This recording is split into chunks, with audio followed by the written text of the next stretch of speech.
May hihigit pa ba sa isang katulad mo? Inang mapagmahal na totoo. Lahat ng buti ay naroon sa puso mo. Buhay man na Nalaman namin na you're a mother now, and meron kaming as a Mother's Day special, we have 3 questions for you as a mom. So, okay, ready ka na? So, my first question is, if you can talk to your younger self as a first-time mom, what would you tell her? Tagalog. So, kung kakausapin mo yung mas batang ikaw, ano yung sasabihin mo sa first time? First time. For me siguro, kasi to be honest, batang ina rin talaga. Yeah. So 18 pa lang talaga nagkaroon ng baby. So, hindi ko babaguhin yung younger me para lang dun sa maaga ko nagkaanak. Kumbaga, masaya ako na nangyari sa akin noon, na nagkaroon ako ng 2 anak sa maagang panahon. Yun. So, my question number 2 is, what would you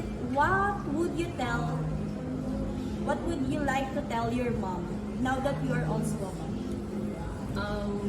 Thank you kasi yung sacrifices na binigay niyo sa akin, yun yung nararamdaman ko din. So, dati kasi hindi natin naiintindihan because hindi naman tayo naging mommy.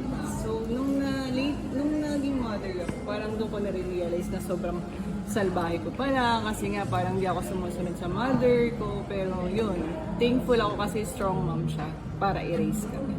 So, my last question is, what was the most rewarding thing raising your kids? Yung achievement nila sa school, yun lang ako. And then yung naging independent sila sa sarili nila, ngayon na may work na sila. Yun yung reward ko. Yung wala silang tatapakan ng tao, down to earth sila. Parang, kasi doon makikita natin na na-raise ko siya na pagmahal na totoo. Lahat ng buti ay naroon sa puso mo. Buhay man ay handang ialay mo. Walang inang matitiis ang isang anak. Ika'y dakila at higit ka sa lahat.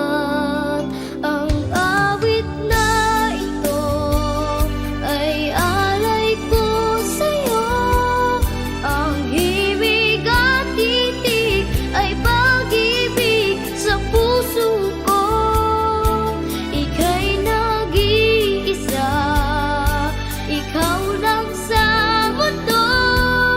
Ang may pusong wagas, ganyan ang tulad mo.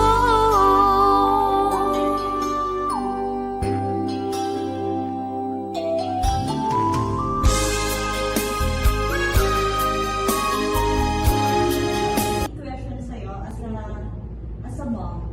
So, yung question number 1 po is, if you can talk to your younger self as a first-time mom, what would you tell her? Babalik ka sa nakaraan, or kung kakausapin mo yung batang ikaw, anong sasabihin mo sa kanya as a first-time mom? Single mom ka rin, no? Yes, ma'am. Yeah. Yung unang mga sabihin kasi single pa din ako. Yung wag muna sila magmahal.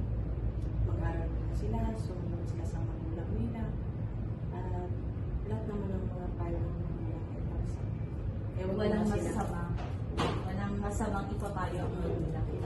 Yun lang po. So number 2 is, what would you like to tell your mom now that you are also a mom? So ano yung sasabihin mo sa nanay mo ngayon na naranasan mo lang maging nanay?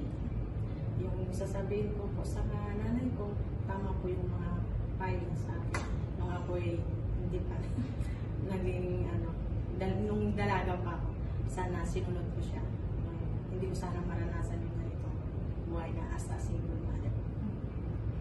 So So last, what was the most rewarding thing about raising a kid?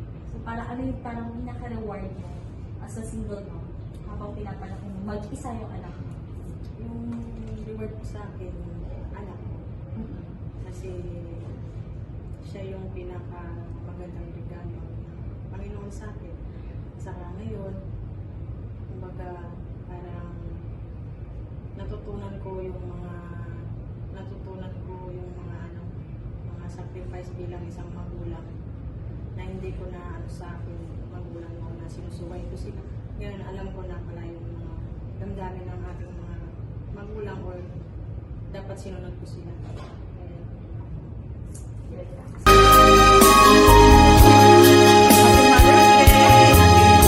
Lahat ibibigay, lahat gagawin mo. Ganyan lagi ikaw sa anak mo. Lahat ng buhay niya ang laging hangat mo. Patawad ay lagi sa puso mo. Walang inang matitiis ang isang anak.